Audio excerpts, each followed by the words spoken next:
Pada proses pendistribusian ini, tim KPK kemudian bergerak melakukan penangkapan kepada para terduga pelaku yang tertangkap tangan melakukan tindak pidana korupsi pada hari Jumat hingga Sabtu dini hari, yakni tanggal 9 sampai 10 Januari 2026 dengan mengamankan 8 orang. Ya, jadi yang diamankan pada saat tertangkap tangan itu ada 8 orang, yaitu Saudara DWB, Kepala KPP Madya Jakarta Utara, Saudara HRT, Kepala Seksi Pemeriksaan Penilaian dan Penagihan KPP Madya Jakarta Utara, Saudara AGS selaku Kepala Seksi Pengawas dan Konsultasi KPP Madya Jakarta Utara, Saudara ASB, Tim Penilai di KPP Madya Jakarta Utara, Saudara ABD selaku Konsultan Pajak, konsultannya PT WP, kemudian Saudara PS, Direktur SDM dan PR PT WP, kemudian Saudara EY selaku staf PT WP, dan Saudara ASP selaku pihak swasta lainnya. Dalam peristiwa tertangkap tangan ini, KPK juga mengamankan sejumlah barang bukti dengan total nilai 6,38 miliar dengan rincian sebagai berikut. Uang tunai sebesar 793 juta, uang rupiah ini, uang tunai dalam pecahan Singapura dolar 165.000 atau setara dengan 2,16 miliar rupiah, dan logam mulia seberat 1,3 kg atau senilai 3,42 miliar. Nah, perlu kami jelaskan di sini, tadi kan pemberiannya 4 miliar. Nah, tapi yang kita amankan sekitar 6,3 miliar lebih.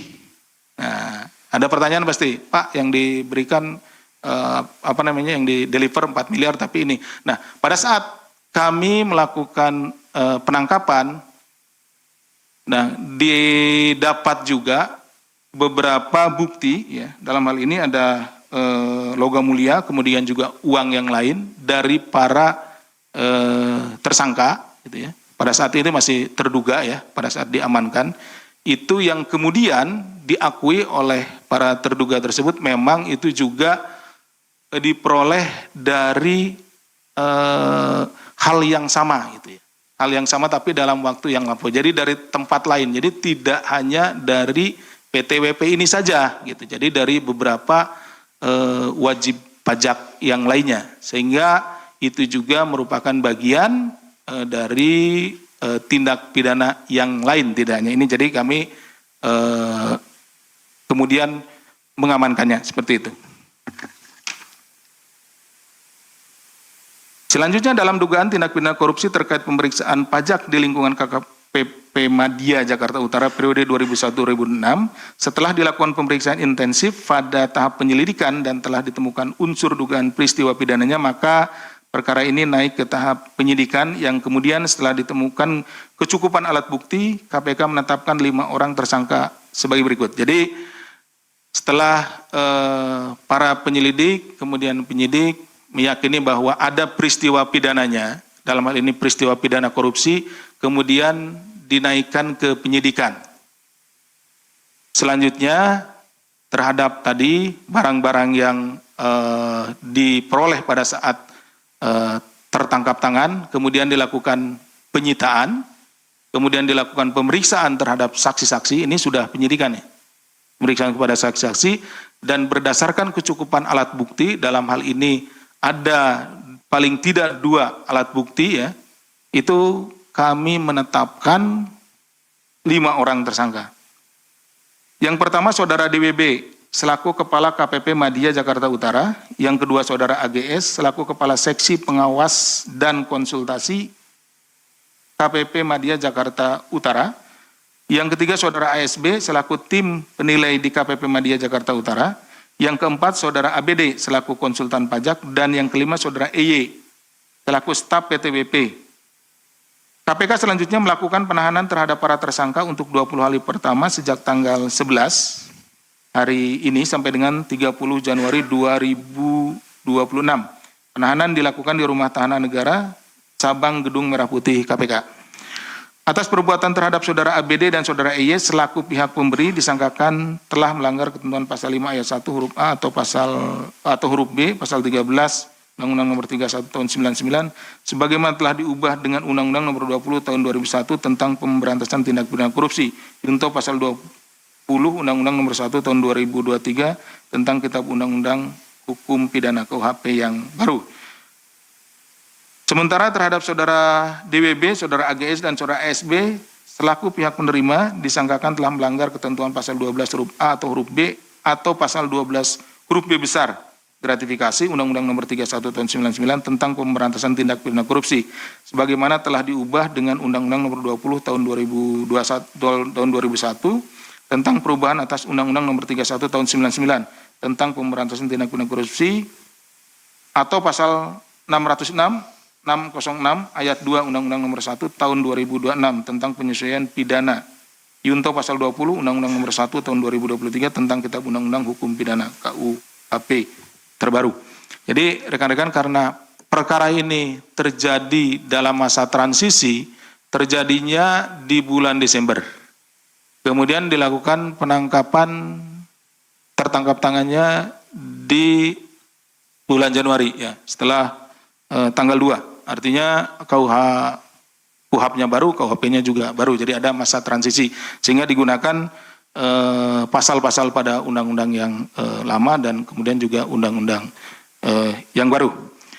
Selanjutnya tentunya kami dari Komisi Pemberantasan Korupsi dari Kedeputian Penindakan akan berkoordinasi dan berkomunikasi dengan Kedeputian Pencegahan untuk melakukan pencegahan dan juga perbaikan sistem pada KPP Madya di Jakarta Utara dan akan berkomunikasi dengan Dirjen Pajak pada khususnya.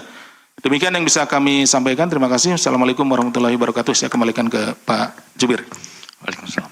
Baik, terima kasih Pak Deputi yang telah menjelaskan secara lengkap terkait dengan penangkapan para terduga pelaku tindak pidana korupsi berkaitan dengan pemeriksaan pajak di lingkungan Direktorat Jenderal Pajak Kementerian Keuangan, di mana KPK kemudian menetapkan 5 orang sebagai tersangka, yaitu saudara DWB selaku Kepala KPP Madya Jakarta Utara, AGS selaku Kepala Seksi Pengawasan dan Konsultasi atau Waskon KPP Madya Jakarta Utara, saudara ASB selaku tim penilai di KPP Madya Jakarta Utara, saudara ABD selaku konsultan pajak, dan juga saudara EY selaku staf PT WP. Yang selanjutnya kepada para tersangka dilakukan penahanan untuk 20 hari ke depan, mulai hari ini 11 Januari hingga tanggal 30 Januari 2026. Baik teman-teman media, sebelum kita masuk ke dalam sesi tanya jawab, kami akan menampilkan barang bukti yang disita dalam kegiatan tertangkap tangan ini.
Barang bukti yang ditampilkan pada kesempatan ini yaitu uang tunai dalam bentuk rupiah senilai 793 juta rupiah kemudian uang tunai dalam bentuk dolar Singapura senilai 165.000 atau setara dengan 2,16 miliar. Yang ketiga, barang bukti dalam bentuk logam mulia seberat 1,3 kilogram atau senilai dengan nominal 3,42 miliar rupiah. Barang bukti ini diamankan dari sejumlah pihak. Yang pertama dari AGS, yang kedua diamankan dari ASB, kemudian DWP, HRT, dan juga saudara EY.